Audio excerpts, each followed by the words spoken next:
What if you could control a computer with your mind? For one man with ALS who can't move or speak, that's exactly what he's doing right now. I'm Kurt the Cyber Guy. Follow me at cyberguy.com where my newsletter is free.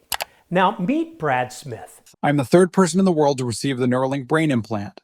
Brad has ALS, a progressive neurodegenerative disease, and can't move or speak, but now he's creating, editing, and narrating YouTube videos just by thinking, thanks to the Neuralink brain implant. I'm also the first person with ALS and the first nonverbal, which means that I rely on it for all communication.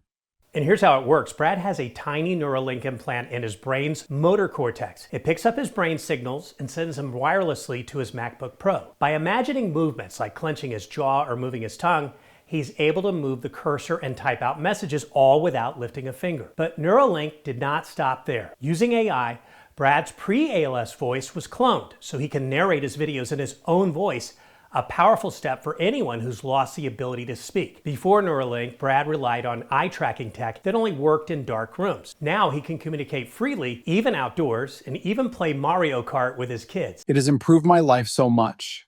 I am so happy to be involved in something big that will help many people. Honestly, it's inspiring to see how this technology is giving Brad new ways to connect and share his own story. If you or someone you love were in this position, would you consider a brain implant like this to help restore communication? Let me know your thoughts below. More cool tech like this at cyberguy.com. My newsletter, if you don't get it yet, get it now by going to cyberguy.com and clicking this button for free.